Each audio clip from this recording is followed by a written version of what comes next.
Mortgage tip number 2. And this one's for my renters.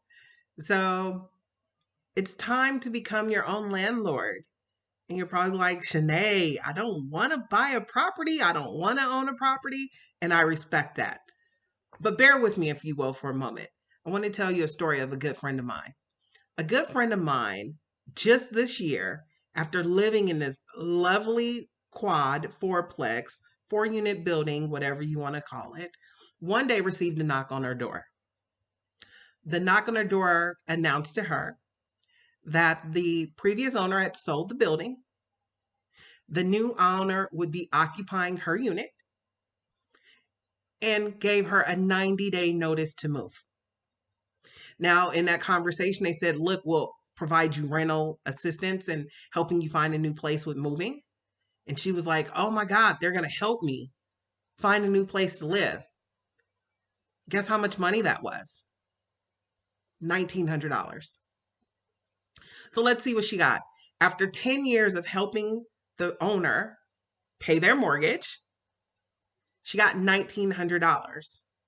Now let's look at this situation in reverse.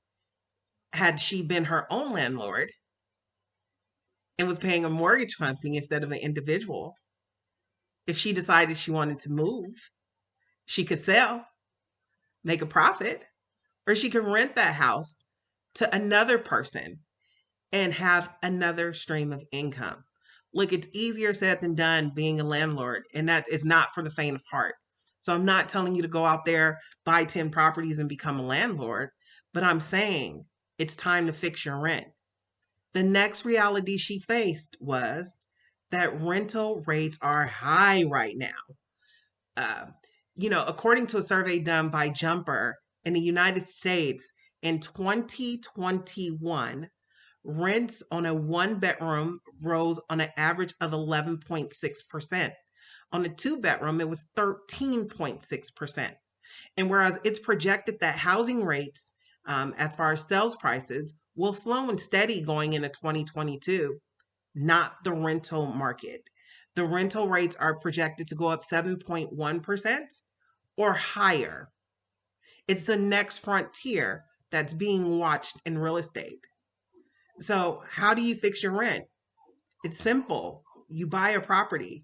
By becoming a homeowner, your rent is now set based on your mortgage you take out. And look, sometimes it's not that simple. Sometimes there's some work that needs to be done before you can go from being a tenant to a homeowner. Let's do the work. If you have credit issues, let's get them solved. If you haven't saved money, let's get them solved. These are, and you know what? If you're thinking, I don't have the money or I don't make enough money, there are programs for first-time home buyers. There are actually some great grants in California alone where you can do zero money down. There's also FHA loans with 3.5% down. There are programs available and out there to help you become a homeowner. There's another thing that happens too as a renter. Tell me when's the last time your landlord knocked on your door or sent you a letter and said, you know what? You've been paying my mortgage faithfully for the last X number of years. So as a reward, I'm going to lower your rent. When does that happen? Or tell me, as a tenant, if you've had an emergency, a financial emergency, and your kids or one of your family members needed help, have you been able to call your landlord and say, hey, I have faithfully paid you X number of years of mortgage? Can you please loan me X number of dollars? It's never going to happen. Never. Guess what? Home ownership alleviates these burdens and some of these issues. It can also change your family's financial future. And what do I mean by that? Say, and I'm going to give you 2 different scenarios, as an owner and one as a renter.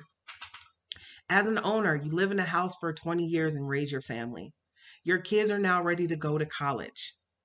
You're looking around and say, I don't really need this 5-bedroom house anymore, but my kid needs housing.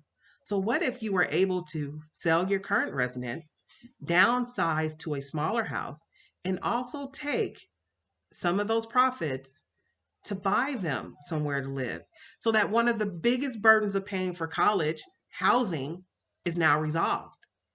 Now, I'm not just saying buy them a place. I'm saying now you have a stream of income. Now you have an opportunity to look around that college town and have your kids have a roommate. You don't want to be bothered with it? Fine, there's management companies that can help with that. And again, I'm making it sound very simplified just to prove a point.